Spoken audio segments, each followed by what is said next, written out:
meu nome é Viviane da Silva Almeida. Eu nasci no dia 5 de abril de 1986. Nasci em Jundiaí, São Paulo. Fiquei lá até os 4 anos de idade só. Morava no porão da casa da minha avó. E aí com 4 anos a gente mudou e foi para uma cidade do lado de Jundiaí que chama Campo Limpo Paulista. E a minha rua mesmo tinha a minha casa, que era um terreno de terra e 2 cômodos, e mais 2 casas. Só que o que aconteceu? Esse bairro ele começou a ser ocupado assim, bem rápido. A minha casa, ela tem um terraço assim em cima. Então a gente olhava para trás e era um morro grande de árvore, até do lado tinha uma cachoeira. Nesse lugar, de repente não tinha mais, virou São José 2, é casa, é outro bairro. Aí no meu bairro chegou um projeto social, mas não um projeto social de ONG, um projeto social da prefeitura mesmo, chamava Estação Juventude. E aí um dia falaram, vai ter curso de coral. Eu falei, que legal, quero fazer coral também. Tem teatro? Eu falei, teatro não. Aí me inscrevi, aí falou, sala do coral na sala 3. Falei, tá bom. Fui, entrei na sala do coral. A professora tava dando uma aula sobre voz. Aí eu falei assim, gente, próxima aula quarta-feira, eu vou dar aula de corpo, interpretação, improvisação. Eu falei, eu não tô na aula de coral, eu acho que eu errei. Isso que eu fiquei a aula inteira lá, essa primeira aula inteira. E foi muito interessante, os exercícios, todos os exercícios vocais que ele tava dando, e era aula de teatro. E aí naquele dia eu falei, gente, tem um negócio aí. Eu falei, nossa, isso é muito interessante. Tô conhecendo o corpo humano, como é que respira, como é que fala, como é que a voz sai, sabe? Fiquei muito interessada e comecei com 12 anos e não parei.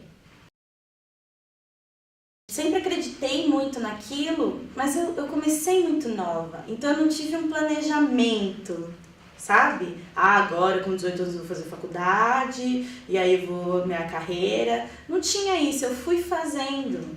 Sempre muito trabalho. Minha cidade, nessa época, era uma cidade que tinha festivais estudantis, campanhas do agasalho, que nós apresentávamos, tudo era muito em torno do teatro. E aí tem isso também, a minha cidade ela contribuiu muito para esse meu desenvolvimento. Até que chegou um tempo que aí eu já tinha 21 anos, eu falei, gente, chega assim, cansei aqui, cansei daqui, cansei da companhia, mas já não era mais também o meu rolê, assim. Aí uma amiga minha insistiu pra gente, eu até me emociono, insistiu vamos prestar EAD, porque tem que prestar EAD. Eu falei, Yuli, minha amiga chama Yuli. Yuli, mas assim, vamos! Mas, gata, não é assim, é muito difícil. E olha, eu te falar, eu não tinha ideia do que era a USP. A primeira fase, gente, eu cheguei no gramado ali da frente do Teatro Laboratório, e parecia um filme, tinha uma escola de música no Lua de Cristal, e elas cantavam com os vestidos brancos, umas flores no cabelo, e elas cantavam num quintal, nas árvores, assim, sabe? E aí eu lembro que eu tinha essa memória, assim, de que olha que legal como é uma escola de artes, eu tinha essa memória do Lua de Cristal, de como era uma escola de artes. Eu cheguei na EAD e era a mesma coisa. As pessoas todas com os figurinos, os vestidos brancos, esvoaçantes, ensaiando cena, uns cantando, outros maquiados, outros falando texto, jogados no gramado, gente deitada. E eu olhei aquilo e falei, gente, tipo, onde eu tô, sabe? Eu fiquei bem impressionada, assim, e feliz já. Eles trouxeram a gente aqui, o antigo canil, tinha o canil ainda. E aí a gente veio pro canil e tocou e cantou e ficou até o último momento, mas eu já tava que eu não aguentava, assim. E aí aí eles colam a lista ali na frente do Teatro Laboratório. E aí aquele monte de gente pra ver se tem o nome, assim, é bem... E aí tava lá, menino, foi bem... Olha, foi emocionante demais, assim. De repente, eu comecei a pensar que nos próximos 4 anos minha vida ia mudar completamente, assim. De repente, eu era uma universitária. Eu entrei no ano de ocupação na reitoria. Eu lembro que eu passei aqui pela ECA, e eu passei pela prainha e estava tendo uma assembleia e os cursos estavam tirando que cursos tinham entrado, feito suas próprias assembleias e que curso tinha tirado greve ou não. Na EAD, mas não tinha nem essa discussão. Nem a discussão. As aulas estavam seguindo normalmente, como se nada tivesse acontecendo. E eu nunca me senti excluída da universidade. Sabe, eu entendi que eu entrei na EAD e eu entrei na USP. Eu não entrei só na EAD. E aí aquilo mexeu comigo de um jeito tão forte que eu cheguei na EAD, eu subi em cima do banquinho e comecei a gritar com os meus colegas da EAD. Comecei a falar, gente, tá acontecendo, você sabe o que tá acontecendo na universidade? Você sabe o que tá acontecendo? Os cursos estão tirando greve. Alguém já parou pra pensar nisso? Por que isso tá acontecendo? A gente precisa se conversar. A gente precisa saber o que tá acontecendo aqui. E aí foi vindo eu fui sendo essa pessoa, sabe? Dentro da escola também. E no Hamlet, a professora na época falou, então vocês, aqui dentro da sala de aula é Hamlet, o que vocês quiserem fazer sobre a greve, vocês vão fazer fora da sala. E aí a gente saía no final do espetáculo e vinha pra frente da reitoria, que agora é a reitoria mesmo, naquela época eu estava construindo. E vinha em cortejo, fazendo carnaval, porque a gente ia para a inauguração do novo Castelo do Rei.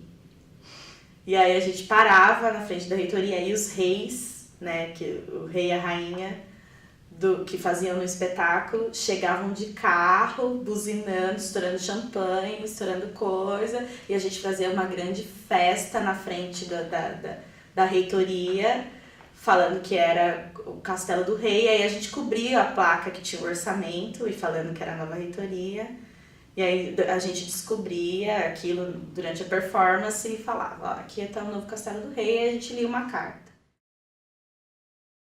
Eu não via outra opção, eu tinha que morar no CRUSP. Aí eu fiquei de hóspede no A1, no apartamento só de pessoas da EAD, fiquei um tempo, e aí no final do ano, saiu a minha vaga. A assistente social foi lá na minha casa, em Campo Limpo Paulista. Aí uma amiga minha falou que tinha um apartamento vazio.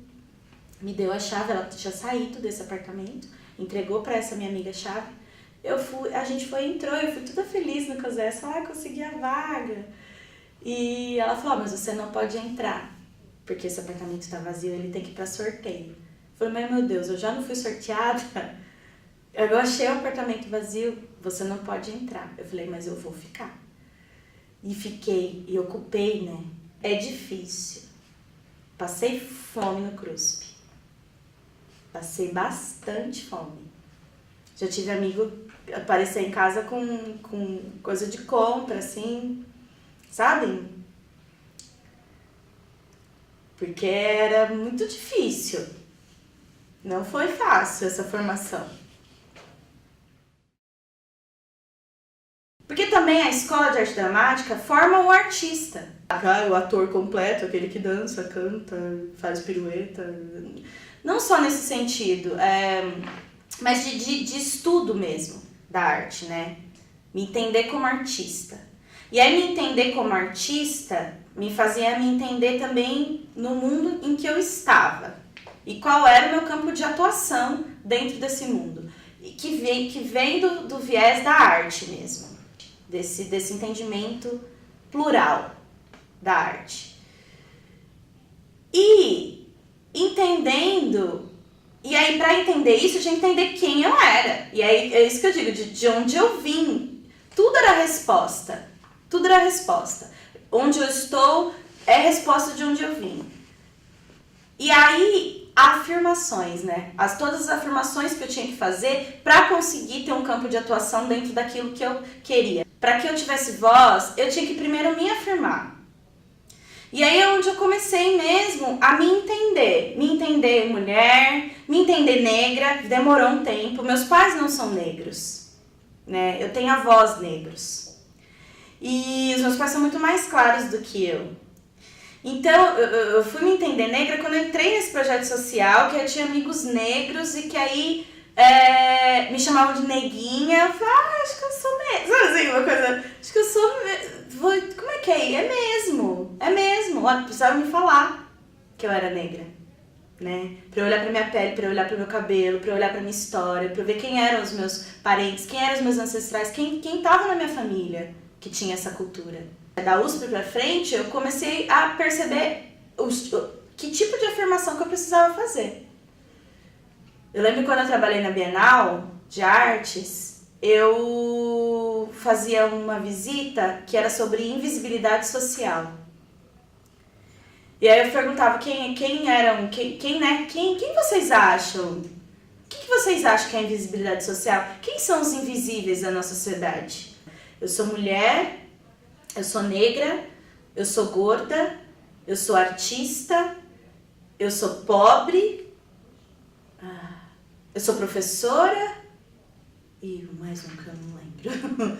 Mas que eram todos os motivos que me faziam ser, de certa forma, invisível na sociedade que eu vivia e que eu vivo. E como não ser invisível, né? Porque você é mulher, você não pode, porque você é preta, você não pode, porque você é gorda, você não pode muito. Ainda mais se você é uma gorda atriz ou uma atriz gorda. Pra dizer que se eu não me afirmasse nesse tempo de universitária e nesse tempo de construção do ser que sou hoje, isso nada seria. Porque a sociedade só me diz que eu não posso. Eu não posso ser uma atriz gorda. Não posso ser uma modelo gorda. Eu não posso ser uma apresentadora negra. Eu não posso. Todas essas coisas é não. Eu tenho que ser de outro jeito. O padrão é outro. E aí quando eu digo, não, mas eu sou. E aí, agora que eu sou, como é que faz? Para Rinoceronte dos Homens a gente chegou a ensaiar 14 horas por dia aqui na ECA. Os tempos menores eram de 6 e 8 horas por dia, assim. A gente teve a sorte e o amor, assim, eu sou muito grata de ter convidado um ex-aluno da EAD, que é o Rogério Tarifa, trabalhava em companhia de teatro agora, Companhia São Jorge, enfim. Saiu da EAD também, formou um grupo, tá nele até hoje, há 20 anos. E aí a gente conseguiu conversar com o Tarifa, ele aceitou voltar para a escola e nos dirigir, assim. Foi um encontro muito, muito potente e bonito, assim. A gente queria um espetáculo que fosse político, que fosse musical, e a gente construiu esse espetáculo juntos. O grupo com a direção dele muito generosa. E eu sou atriz hoje, mas porque eu tô em cartaz com esse espetáculo até hoje, assim, me formei em novembro do ano passado. Agora em novembro faz um ano que eu apresento o Canto para Rinocerontes e Homens. Agora tem uma companhia de teatro e a gente apresenta esse trabalho, assim, e é um trabalho muito importante na minha vida. Primeiro porque ele me completa, porque eu faço tudo que eu gosto, eu falo, eu canto, eu danço, e porque é um espetáculo muito visto, muito aceito, muito, sei lá, acho que os temas que a gente trata, eles são importantes, assim, foi feito com muito amor, e com muita potência, com muita vontade de falar o que a gente tem que falar. A gente não teve medo mesmo de falar com a peça. Então, é isso. Linha reta caminhar, sem saber onde vai dar. No breu sigo só, e o corpo no espaço é bom. Me alimento desse breu, já nem sinto quem sou eu. Noturno fugaz, já não sei se sou capaz de parar bifurcação, entroncamento, contramão. São ruas sem fim, vias de fato aos pés de quem desrespeitou sinais e atravessou ileso, decidiu flutuar, quis se plantar de peso. Quando a noite cansar e a luz brotar a esmo, sigo meu caminhar, nunca amanheço mesmo. Nunca amanheço mesmo. Nunca amanheço mesmo.